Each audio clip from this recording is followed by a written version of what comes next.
Hello, and welcome back to another Feelings and Finances episode of the Money Skills for Therapists podcast. These are our short and sweet Friday episodes to answer questions from listeners of the podcast like you, the therapists and health practitioners and coaches who are part of our community. So today's question comes from Cierra, and here is her question. Hey, Linzy. My name is Cierra, and I'm a group practice owner with a background in the public sector. One of the money-related challenges that's weighing really heavily on my mind is navigating the tension between my own evolving money mindset and the perspectives of some of the clinicians in my practice. Coming from the public sector, I've had to work really hard to shift my own beliefs that all therapy needs to be free and accessible, and to recognizing the value of private pay and the sustainability and care that can offer. I built my practice with fairness and empowerment at its core, and I strive to support both the clinicians and the clients we serve in ways that feel balanced and ethical. However, when it comes to clinicians in my practice pushing back on business decisions and suggesting that I'm just in it for the money, it really begins to stir up old doubts, and I feel conflicted. On one hand, I've worked really hard to create what I feel is a sustainable model that I am proud of. But on the other, I understand the deep-seated concerns around accessibility and fairness in mental health care. So my question for you is, how can I continue to support others in their money mindset journeys, especially, when there is a value difference between them and mine, while remaining confident and grounded in my own perspective as a group practice owner? Thanks so much. Thank you so much for this question, Cierra. And it is a tricky one. There's multiple pieces here that you're having to navigate leading your group practice. I'm hearing that you've done a lot of work on your own relationship with money and recognizing the value of therapy and moving out of a model where it should be free and accessible to everyone, which, to be clear, I actually do think that at the end of the day, therapy should be free and accessible for everyone, but somebody needs to pay for it.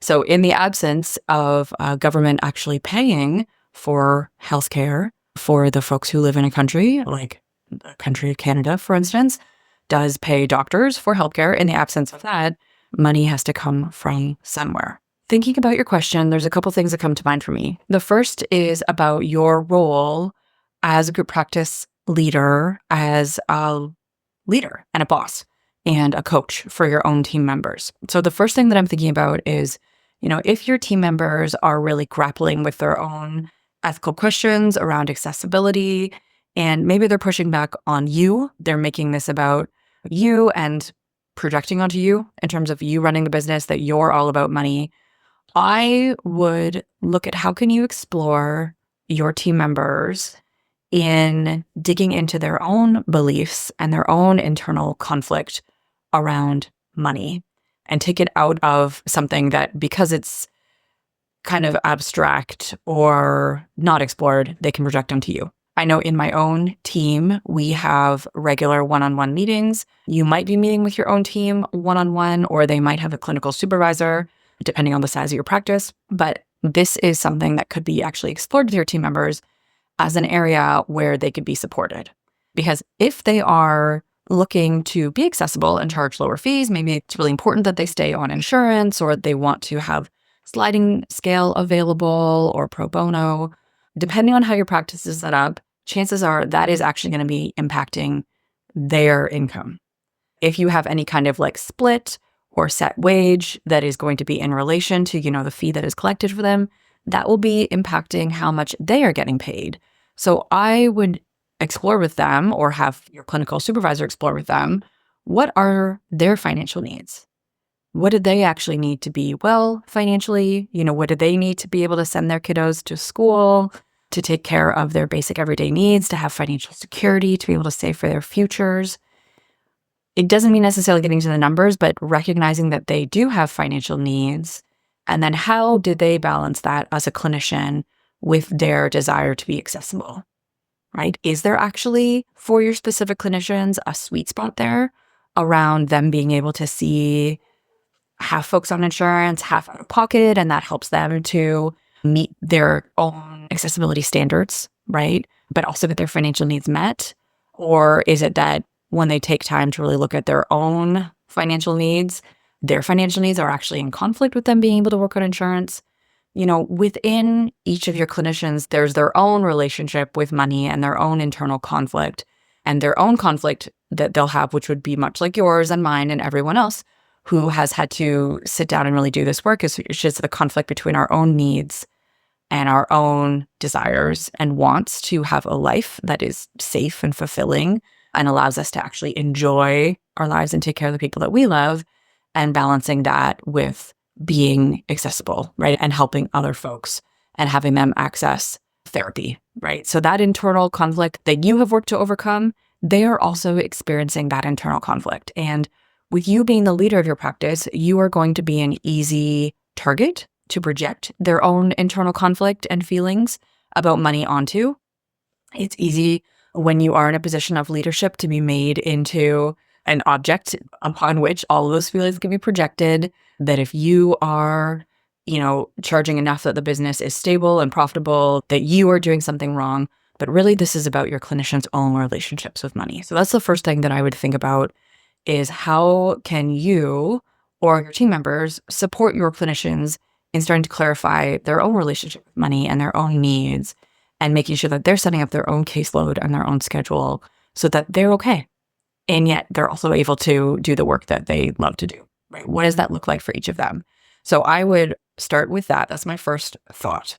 My second thought is that it is common as leader of the practice, as I just mentioned, that folks are going to project their stories onto you.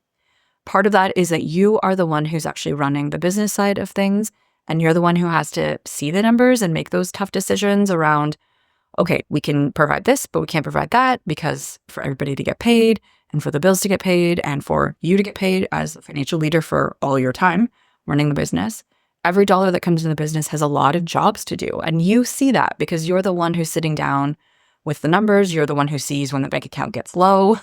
You're the one who is having to make these larger strategic financial decisions, and your team isn't. And in many cases, folks end up working in a group practice. The folks who are going to stick around, they are there because they don't want to think about those things, and they don't want to make those hard decisions and be more involved in the business side of things.